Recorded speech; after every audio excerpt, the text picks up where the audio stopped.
This lecture will look through a political lens at events from 1861 to 1900 and focus on three major areas: the Civil War 1861 to 1865, Reconstruction 1867 to 1877, and politics from 1870 to 1900. The Civil War was the war that America suffered most of its casualties in. Over 650,000 Americans were killed, many from infections they suffered after being wounded. It was fought for power supremacy, with slavery as the on-the-ground excuse.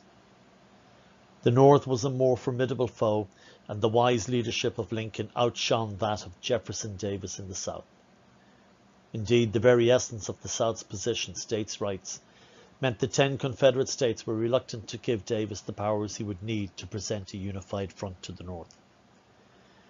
Indeed, Lincoln acted quickly and decisively as head of the executive branch, and this put the North at an immediate advantage. This was the first of the four main reasons the North won the Civil War.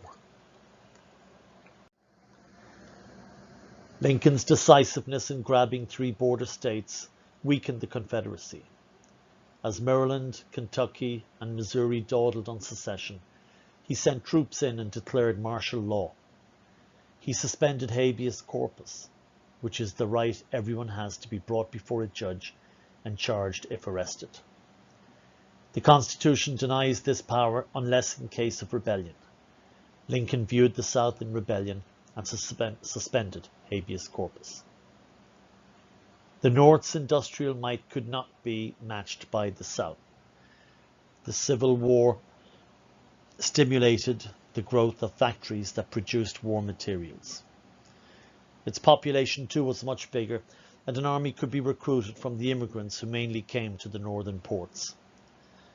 The North's population of 22 million dwarfed that of the South's 9 million, of which 3 million were slaves. In 1863, draft riots broke out in New York when compulsory service in the army was introduced. The poorer neighborhoods resented the fact that the rich could buy an exemption from the army for $300. The army was called in to quell the riots that lasted for 5 days. About 120 people were killed. The North's military strategy was the second reason they won the Civil War. They had a goal, an aim, to defeat the rebellion and preserve the Union. It is important to note that Lincoln never viewed the South as having seceded or left the Union.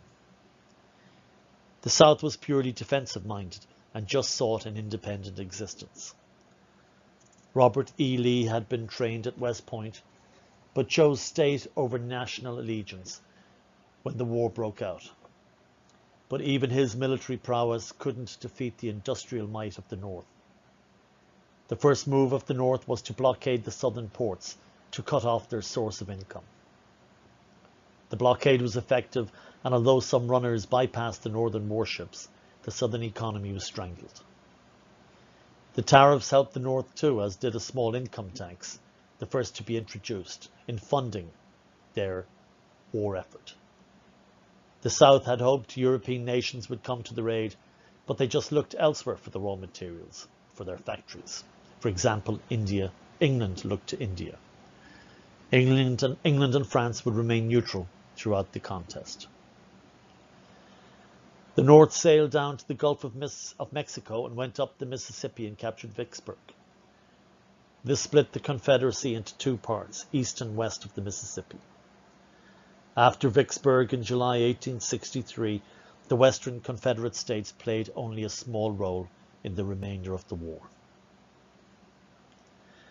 After earlier tentative leaders who refused to engage the enemy like McClellan, Lincoln made Ulysses S. Grant the head of the Union armies, and he used the might and power of the North to power blow the South. Another example of the North was exemplified by the destruction of a large swath of Georgia by General Sherman's march to the sea, where he destroyed farms, buildings, animals, and people to crush the soul of the South. This late 1864 event unnerved the troops under Lee, who feared for their families at home. and the destruction and death it spelled for many was outside the rules of warfare. Today we know it as total war, where civilians suffer as much as the military. Finally, in 1862, Lincoln had issued the Emancipation Proclamation, which gave slaves their freedom. This upset the basis of Southern society and gave the Southern states domestic issues they now had to deal with. Blacks were recruited into the Northern Army, and the European nations felt obliged to morally support the end of slavery. As I mentioned, both France, England and other European nations would remain neutral, and the South lost much needed economic and political support. Other events of the war included the Battle of Gettysburg, which, although there was no definitive winner, inflicted heavy losses on both sides, but losses which the South were unable to replace. After Gettysburg, the South could never win the Civil War. The war ended in April 1865 when a peace treaty was signed in the courthouse of Appomattox. After 4 years of fighting and the southern half of the nation destroyed, Southern soldiers were sent home, and the table was set for rebuilding or reconstruction. To make the Emancipation Proclamation legal, the 13th Amendment was added to the Constitution, ending slavery. Rebuilding the South after the war is called Reconstruction. There were 4 plans in Reconstruction: the Lincoln Plan, Congressional Plan, Johnson's Plan, and the Radical Plan. Lincoln had already hinted that his plan would be lenient, for in his 1865 inaugural address, he pled malice toward none with charity for all. He never viewed the South as an enemy nation. His plan would be opposed by a congressional plan that was harsher in its treatment of the southern states. Lincoln would veto this plan. When Lincoln was assassinated, his successor Andrew Johnson put forward his plan, which went into effect. The results were such that a conflict between the executive and the legislative branches ensued, and with radicals controlling Congress, the Radicals' plan would now be implemented. Lincoln's plan granted amnesty to Southern leaders, and when 10% of those who voted in the 1860 election took a loyalty oath, they could vote a government back into power. The freed slaves were not addressed in Lincoln's plan. Congress felt this plan didn't go far enough, and under the Wade-Davis bill, they wanted to install military governors and have Confederate leaders repudiate secession and the Confederate debt. Lincoln opposed the plan, and because it passed on the last day of a congressional session, he pocket vetoed it. Things were at a stalemate when Lincoln was assassinated on April 14, 1865. His presidency was taken over by Andrew Johnson. Johnson was a Southerner along the lines of Andrew Jackson, and he didn't really like the political elite. His plan was more lenient than Lincoln's, and it allowed even less than Lincoln's 10% to vote to form governments. The Southern states were on board with the plan, and by the end of 1865, all but Texas were ready to rejoin the Union. The only problem was the old Southern political class was back in power. Back in power, the Confederate political class immediately passed laws limiting the freedom of blacks.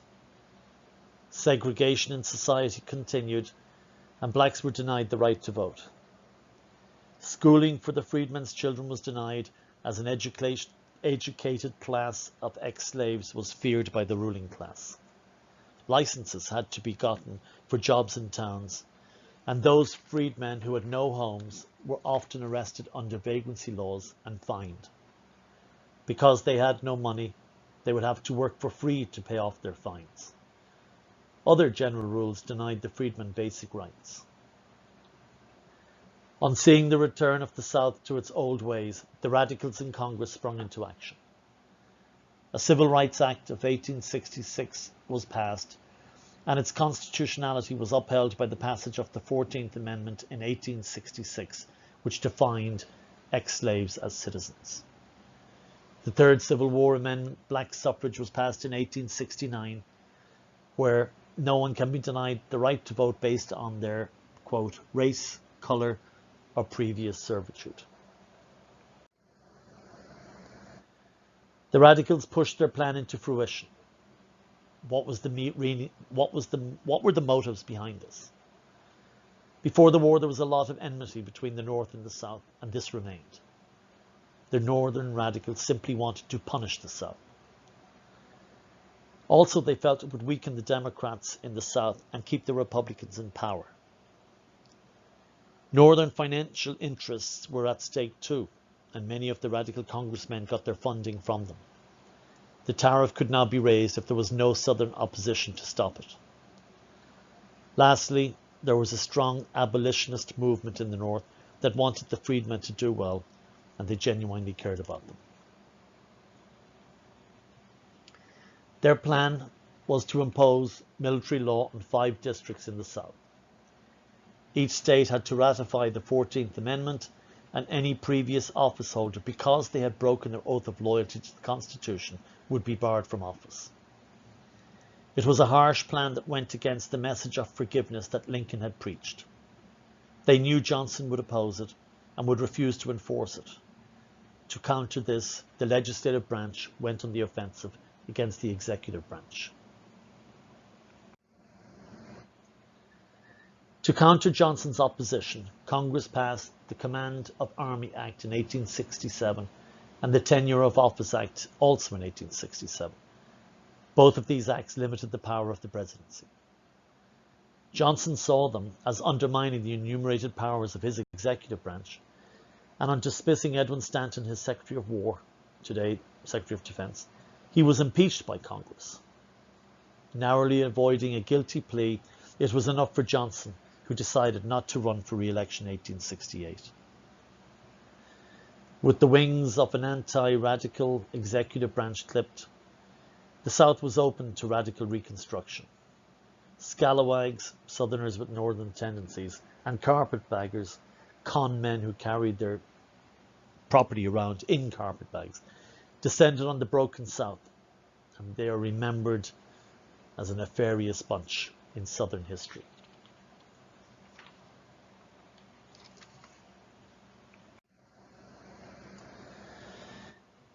The radical state governments had both good things to say and bad things we have to say about them. They are remembered primarily as being bad state governments, with bribery, corruption and debt much to the fore. In response, Southerners banded together and formed the Ku Klux Klan to preserve their old way of life. These governments did have some success. Many public buildings, courthouses and government offices were rebuilt. Schools were built and public infrastructure like railroads and roads were expanded. Voting rights or suffrage was extended to the freedmen and poor whites. And civil rights legislation, although limited, was also passed. The password today is Mr. Calloway. The password today is Mr. Calloway. It was the presidential election of 1876 that finally brought Reconstruction to an end. Old radical leaders were leaving the scene and other legislation was taking precedence. The General Amnesty Act in 1872 restored the right of old Confederate office holders to run for office. Northern business interests were also wanted the instability to stop, so they encouraged an end to Reconstruction. In general, it was felt that the South going forward should sort out their own problems. A dispute over electoral votes between the Democratic candidate Samuel J. Tilden and Republican Rutherford B. Hayes led to a compromise where Hayes would become president, and in return the North would remove federal troops from the South and give jobs to Southerners in Hayes' government. Although the new government would budget money for Southern improvements. By 1877, the old leadership was in office, and the South imposed old societal rules that are characterized by sharecropping and Jim Crow laws of segregation. Poll taxes put a fee on voting which denied freedmen and poor whites the opportunity. Also, a grandfather clause allowed only those whose grandfather had voted to vote. Naturally, this disenfranchised most of the blacks down south, Literacy tests also limited blacks voting. It would be the 1960s before equality would be achieved. The last part of our lecture will focus on politics from 1870 to 1900. It is known to historians as the Gilded Age, a name given to it by Mark Twain, who said it looked nice on the outside, but was rotten on the inside. The era got off to a bad start when the Civil War hero Ulysses S. Grant's administration was rocked by scandal. He had been a brilliant general, but in politics he was no match for the skullduggery needed to remain unblemished. 3 major scandals, Black Friday, Credit Mobilier, and the Whiskey Ring, rocked his administration, and although he was not directly responsible for them, he was tainted in a case of guilt by association. You may need to read up on these scandals just to have an idea of what each one is about. Seen as a lost period in American history, how many people know that Chester A. Arthur was a president? The delicate balance in Congress between the Democrats and Republicans produced a partisan rivalry that prevented important legislation being passed. The backdrop of industrialization saw a move toward laissez-faire as big money pushed government to look the other way from the evils of industrialization. The presidency lacked a forthright candidate to impose himself on the minds of the people. Think Chester A. Arthur. And local political machines like Tammany Hall in New York kept people voting for the usual suspects by patronage, bribery, and corruption. Negative campaigning was very much to the fore, and Blaine's comment that the Irish vote was a thumbs up to Romanism and rebellion is reminiscent of Hillary Clinton calling Trump supporters deplorables. Either way, it cost both candidates a presidential election.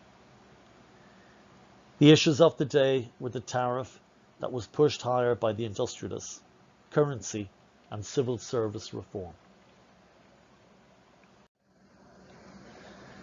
The tariff protected northern interests, and in 1890 the McKinley Tariff was passed. Hard money was backed by precious metal, and farmers were against it because it was easier to pay debts with soft money as costs and prices fluctuated. We will go into more detail on hard and soft money in future lecture. The Pendleton Act of 1883 was passed following the assassination of President Garfield by a disappointed office seeker, Charles Guiteau. This landmark act put a limit to patronage and based employment in the civil service on merit. Tests had to be taken and passed to get jobs in government. It is important to understand that the government bureaucracy exploded during this period. New cabinet offices like the Department of Agriculture were created, and those already in existence expanded. For example, the Department of Treasury went from employing 4,000 people to 25,000 people. But all in all, the Gilded Age is not a shining part of American political history. Please complete the following questions in the correct spot in your Google Classroom. I will give you some seconds for each question. If you need more time, please pause your video.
This concludes our lecture for today.